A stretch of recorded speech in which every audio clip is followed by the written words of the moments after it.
जय श्री राम, जय हनुमान। साल 2024 यानी 8, ये शनि या सैटर्न का साल है। क्या होगा इस साल हनुमान जी की भक्ति करने से? आइए ऐसी 5 हनुमान जी से जुड़ी अद्भुत बातें जानते हैं। चलिए शुरू करते हैं। एक बार रावण ने सभी देवताओं को हराकर सभी ग्रहों को अपने वश में कर लिया था। उनको अपने पैरों के नीचे दबा लिया था। वो चाहता था कि जब उसका पुत्र मेघनाथ पैदा हो तब सभी ग्रहों की स्थिति बहुत ही शुभ हो। पर सभी देवता ये जानते थे कि अगर ऐसा हुआ तो वो अजय हो जाएगा। इसलिए उन्होंने सभी ग्रहों को शुभ स्थिति से हटने के लिए कहा। पर कोई भी ग्रह रावण के पैर के नीचे से हिल ही नहीं पा रहा था। शनि देव जी ने कहा, मैं मदद करूंगा, पर मैं रावण का चेहरा देखना चाहता हूं ताकि मैं अपनी वक्र दृष्टि उस पर डाल सकूं। उन्होंने नारद जी से मदद मांगी। नारद जी रावण के महल पहुंचे और उसे उकसाया। कहा, पीठ पर पैर रखने से क्या होगा, छाती पर पैर रखो, वही असली जीत होगी। रावण ने सभी ग्रहों को ऊपर उठने को कहा। जब शनि देव जी ऊपर उठे तब उनकी दृष्टि रावण पर पड़ गई। अब तो रावण का बुरा समय शुरू हो गया था। रावण को इस बात का बहुत गुस्सा आया। उसने शनि जी को एक छोटे से कमरे में बंद कर दिया। उसमें ना कोई खिड़की थी ना कोई दरवाजा। वो चिल्लाते ही रह गए। कई साल बाद जब हनुमान जी लंका पहुंचे तब उन्होंने शनि जी के चिल्लाने की आवाजें सुनी। उन्होंने जेल खाना तोड़ दिया और शनि जी को बचा लिया। लेकिन शनि जी ने हनुमान जी को देख लिया। अब हनुमान जी को भी कठिनाइयों का सामना करना ही था।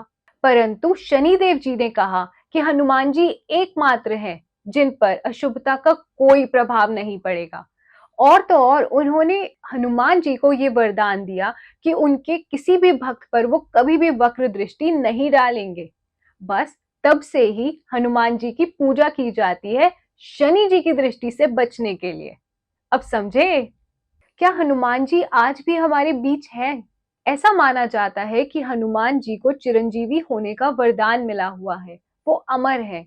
ऐसा वाल्मीकि जी की रामायण में लिखा हुआ है। उसमें लिखा है कि रावण का वध करने और लंका पर विजय प्राप्त करने के बाद जब श्री राम अयोध्या लौटे तब उन्होंने युद्ध में साथ देने वाले सभी वीरों को उपहार दिया। जब हनुमान जी की बारी आई तो हनुमान जी ने उनसे कहा, यावद् राम कथा वीर चरिष्यति महीतले तावत् शरीरे वत्स्यन्तु प्राणा मम न संशय। यानी, हे राम, इस लोक पर जब तक राम कथा प्रचलित रहे तब तक मेरे शरीर में निसंदेह प्राण रहे। श्री राम ने उनकी प्रार्थना स्वीकार की। आपने सुना ही होगा, जहां जहां पर राम कथा या कीर्तन होता है वहां पर हनुमान जी गुप्त रूप से विराजमान रहते हैं। ऐसा भी माना जाता है कि जब हनुमान जी सीता माता को ढूंढने लंका पहुंचे और उन्होंने श्री राम की अंगूठी उन्हें दी तब माता सीता इतनी प्रसन्न हो गई और उन्होंने हनुमान जी को अजर अमर होने का वरदान दिया। तुलसीदास जी ने हनुमान चालीसा कहाँ और कैसे लिखी थी? जब मुगल सम्राट अकबर को पता चला कि तुलसीदास जी ने श्री राम के दर्शन किए हैं तब उसने उनसे कहा, मुझे भी श्री राम दिखाओ। पर तुलसीदास जी चुप रहे और इसी चुप्पी पर अकबर को बहुत गुस्सा आया और उसने तुलसीदास जी को जेल में बंद कर दिया। तुलसीदास जी हनुमान जी से रोज प्रार्थना करते कि वो उन्हें बचा लें। ऐसे ही उन्होंने हनुमान चालीसा की रचना की। 40 दिन बाद अकबर का पूरा किला बंदरों से भर गया। इतने बंदर हो गए कि वो तबाही मचाने लग गए। अकबर को लगा ये काम तुलसीदास जी का ही हो सकता है। वही हैं जो कुछ दिन से चमत्कार कर रहे हैं। अकबर ने तुलसीदास जी को जेल से रिहा करवाया और प्रार्थना की कि वो बंदरों से छुटकारा दिलाएं। तुलसीदास जी ने हनुमान जी से प्रार्थना करी और बंदर यूं चले गए। पंचमुखा या पंचमुखी हनुमान की क्या कहानी है? जब श्री राम और रावण के बीच में युद्ध का ऐलान हुआ तब रावण ने अपने भाई अहिरावण से मदद मांगी। अहिरावण को तंत्र मंत्र की विद्या ज्ञान प्राप्त थी। उसको रूप बदलना आता था। उसने विभीषण का रूप धारण किया और श्री राम और लक्ष्मण को पाताल लोक ले गया। वहीं पीछे पीछे हनुमान जी भी आ गए। वहां हनुमान जी ने 5 दिशाओं में 5 दीपक जलते हुए देखे। वो अहिरावण ने मां भवानी के लिए जलाए थे। इन पांचों दीपक को एक साथ बुझाने से ही अहिरावण की मृत्यु तय थी। इसलिए हनुमान जी ने पंचमुखी रूप धरा। अब ये तो हम सब जानते हैं कि हनुमान जी श्री राम के सबसे बड़े भक्त हैं, इसमें तो कोई दो राय नहीं है। पर क्या आप ये जानते हैं कि एक बार हनुमान जी श्री राम से ही युद्ध करने चल पड़े थे? हुआ यूं कि एक बार सुमेरु पर्वत पर सभी संत इकट्ठे हुए। एक देश था कैरवत, जिसका राजा था सुकंद। राजा सभी संतों का आशीर्वाद लेने सभा में जा रहे थे। रास्ते में उन्हें नारद जी मिल गए।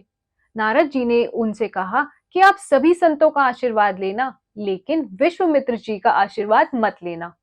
राजा सुकंत ने वैसा ही किया। सभा जैसे ही खत्म हुई, विश्वामित्र जी को बहुत गुस्सा आया और वो श्री राम के पास पहुंच गए। उन्होंने श्री राम से कहा कि ये तो मेरा अपमान है। ये तो सिर्फ मेरा ही नहीं, संत परंपरा का अपमान है। श्री राम ने कहा, क्या हुआ गुरुजी, किसने अपमान किया?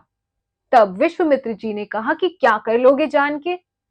तब श्री राम ने कहा, गुरुजी, मैं आपकी चरणों की सौगंध लेकर प्रतिज्ञा करता हूं, वो सिर जो आपके चरणों में झुका नहीं, वो काट दिया जाएगा। राजा सुकंद को जैसे ही श्री राम की सौगंध का पता चला, वो दौड़े दौड़े नारद जी के पास गए। नारद जी ने उनसे कहा कि वो अंजना माता के पास जाएं और मदद मांगे।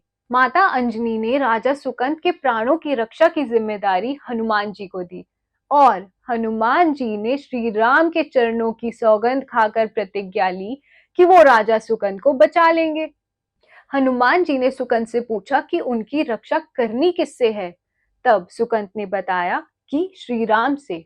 माता अंजनी हैरान रह गई। उन्होंने कहा, तुमने तो मुझे कहा था विश्वामित्र जी से। तब राजा ने कहा, नहीं माते, विश्वामित्र जी तो मुझे मरवा डालना चाहते हैं, पर मुझे मारेंगे तो श्री राम ही। हनुमान जी श्री राम के दरबार पहुंचे। उन्होंने उनसे प्रार्थना की कि वो राजा सुकंद को ना मारें। पर श्री राम ने कहा कि अब तो बहुत देर हो चुकी है, मैं विश्वामित्र जी की सौगंध ले चुका हूँ, अब कुछ नहीं हो सकता। तब हनुमान जी ने कहा कि प्रभु, मैं आपकी सौगंध ले चुका हूँ। राम जी ने कहा, ठीक है, तुम अपना वचन निभाओ, मैं अपना। हनुमान जी राजा सुकंद को लेकर पर्वत पहुंचे और राम नाम का कीर्तन करने लगे। पीछे पीछे श्री राम भी आ गए। राजा सुकंद ने जैसे ही श्री राम को देखा, वो डर गया। हनुमान जी ने उनसे भी कहा कि आप भी राम नाम का कीर्तन करो।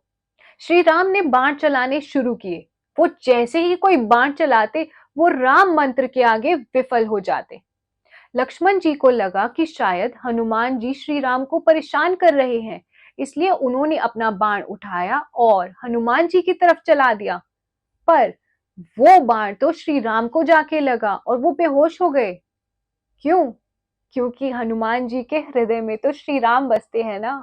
राम जी जैसे ही होश में आए, उन्होंने देखा कि हनुमान जी की छाती से बहुत खून निकल रहा है। वो उनका दर्द देख ही नहीं पा रहे थे। वो बार बार उनकी छाती पर हाथ रखते, आंख बंद करते और उनके सिर पर हाथ फेरते। ऐसा कई बार हुआ। एक बार हनुमान जी ने राजा सुकंद को अपनी गोद में बैठा लिया। जैसे ही श्री राम ने आंखें खोली, उन्होंने देखा कि उन्होंने राजा सुकंद के सिर पर हाथ फेर दिया है। हनुमान जी ने मुस्कुराते हुए कहा, प्रभु, आपने अपना हाथ इनके सर पर रख दिया है, अब तो इनकी रक्षा आप ही कर सकते हैं। तब श्री राम ने कहा कि जिसको भी तुम अपनी गोद में बिठा लो, उसके सर पर मैं हाथ कैसे ना रखूं? पर गुरुजी से क्या कहेंगे? इतने में विश्वामित्र जी वहां आ पहुंचे। उन्होंने राजा सुकंद से कहा, तब तो तुमने मुझे प्रणाम नहीं किया था, अब कर लो। राजा सुकंद ने तुरंत उनका आशीर्वाद लिया। विश्वामित्र जी ने राजा से पूछा, पर तुमने ऐसा किया क्यों था? तुमने संत का सम्मान क्यों नहीं किया? इससे पहले कि राजा सुकंद कुछ बोलते, नारद जी पहुंच गए।